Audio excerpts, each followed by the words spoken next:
Bahan-bahan yang digunakan adalah 100 gram paiko yang sudah dikupas, dibuang tunasnya. Assalamualaikum warahmatullahi wabarakatuh.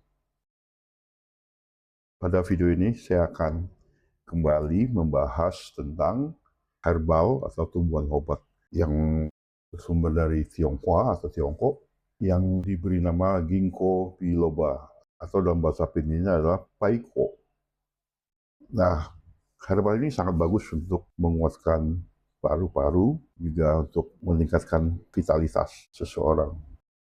Tapi kalau dalam penggunaannya tidak tepat, justru dia akan menjadi beracun dan membahayakan. Nah, untuk lebih jauh kita mengenal karakter dari paiko ini atau Ginkgo biloba ini, maka kita akan coba kupas bagaimana penggunaannya dalam resep masakan dan kesehatan. Namun sebelum kita masuk ke topik ini lebih jauh, karena kanal ini dibuat untuk edukasi pengobatan klasik dan tradisional, jangan lupa subscribe, like, komen, dan share.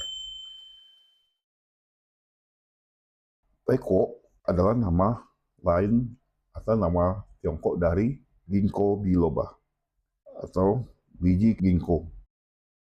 Biji ginkgo adalah salah satu bahan paling legendaris dalam pengobatan tradisional Tiongkok yang berasal dari pohon Ginkgo biloba. Dia merupakan spesies pohon tertua di dunia yang sering dijuluki sebagai fosil hidup. Herbal ini atau tumbuhan ini membantu untuk menguatkan fungsi paru-paru, namun dia juga memiliki sifat racun ringan sehingga harus diolah dengan benar. Kalau kita lihat dari sisi kultural, pohonnya melambangkan ketahanan dan umur panjang karena telah eksis selama lebih dari 270 juta tahun yang lalu. Luar biasa. Jadi dia termasuk herbal yang tua. Pohon dari Ginkgo biloba ini juga sering dijuluki sebagai pohon kakek dan cucu, atau kalau dalam bahasa Tiongkoknya, Kong Susu. Pohon Ginkgo sering disebut Kong Susu karena dalam pengertian ini merupakan pohon kakek dan cucu.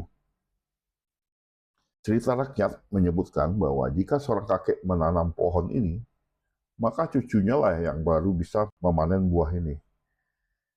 Karena begitu lamanya atau lambatnya pertumbuhannya. Dan dia membutuhkan puluhan tahun untuk berbuah.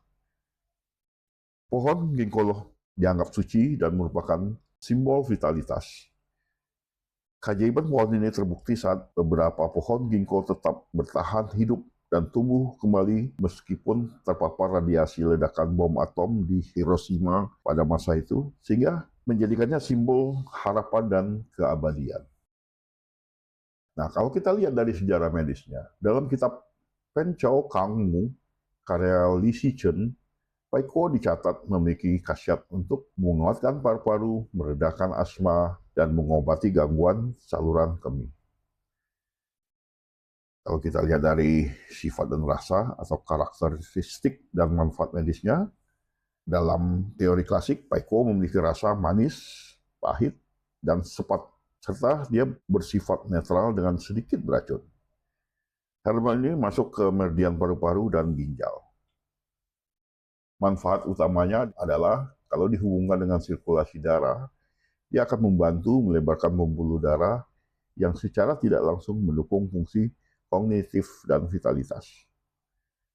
Kalau dilihat dari kesehatan paru, dia akan mengatasi batuk kronis, sesak nafas, atau yang dikenal dengan asma, dan dahak yang berlebih.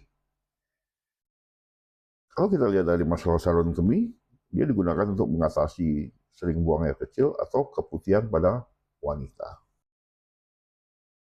Biji paiko mengandung senyawa cyanogenik glycosides yang bisa beracun jika dikonsumsi mentah atau dalam jumlah yang berlebihan. Biji harus dimasak atau direbus atau dipanggang untuk menetralkan racun sebelum dikonsumsi. Dosis yang dianjurkan biasanya hanya 3-10 gram per hari. Sangat tidak disarankan bagi anak kecil untuk mengkonsumsi biji ini karena risiko keracunan yang lebih tinggi.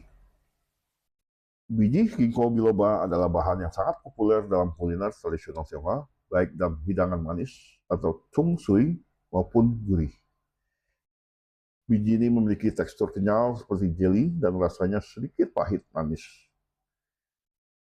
Berikut ini ada 2 resep tradisional yang saya coba angkat, di mana resep ini menggunakan paiko sebagai bahan pentingnya.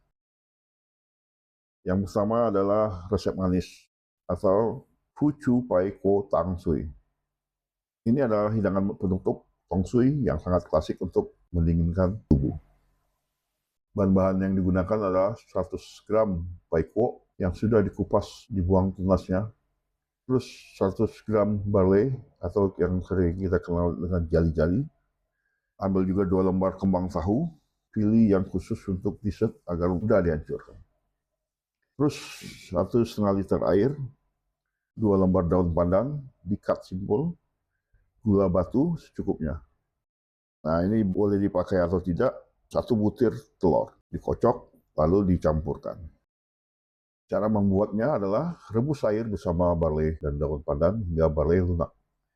Masukkan paiko dan kembang tahu. Masak hingga kembang tahu mulai hancur dan air berubah menjadi agak putih susu. Tambahkan gula batu, aduk hingga larut. Matikan api, lalu tuangkan telur kocok perlahan sambil diaduk lembut untuk membentuk serat-serat halus. Sajikan hangat maupun dingin. Resep yang kedua adalah resep gurih. Kita bisa beri nama sup ayam, karena dia akan melibatkan ayam. Hidangan ini dipercaya baik untuk kesehatan paru-paru dan stamina. Bahan-bahan yang digunakan adalah setengah ekor ayam dipotong-potong sesuai keinginan, 50 gram paiko yang sudah dibersihkan, 5 butir angco atau yang kenal dengan kurma merah, 1 sendok makan goji berry, 2 iris jahe, 1,5 liter air, terus siapkan juga garam secukupnya. Cara membuatnya adalah rebus ayam dalam air mendidih selama 2-3 menit untuk membuang kotoran lalu dinginkan. Rebus 1,5 liter air baru, masukkan ayam, jahe, angco, dan paiko. Masak dengan api kecil selama 1-1,5 jam, hingga ayam empuk dan kaldu harum. Masukkan goji berry di 5 menit terakhir agar tidak hancur. Lalu bumbui dengan garam, sajikan selagi hangat. Tip penting untuk mengolah paiko. Pertama, buang tunas tengah. Di tengah biji paiko terdapat tunas kecil yang berwarna hijau. Tunas ini harus dibuang karena rasanya sangat pahit dan mengandung racun yang lebih tinggi. Paiko mengandung senyawa ginkgo-toksin, jadi paiko ini mengandung racun.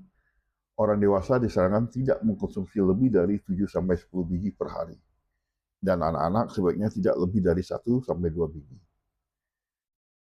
Cara kupasnya, jika menggunakan paiko segar yang masih bercangkang, retakkan cangkangnya, rebus sebentar, lalu kupas kulit tipis coklatnya saat masih hangat. Demikianlah topik ini dapat saya jelaskan. Bagi teman-teman yang akan bertanya lebih lanjut tentang topik ini, silakan tulis di kolom komentar. Terima kasih atas perhatiannya. Semoga video ini bermanfaat bagi kita semua. Sehat selalu.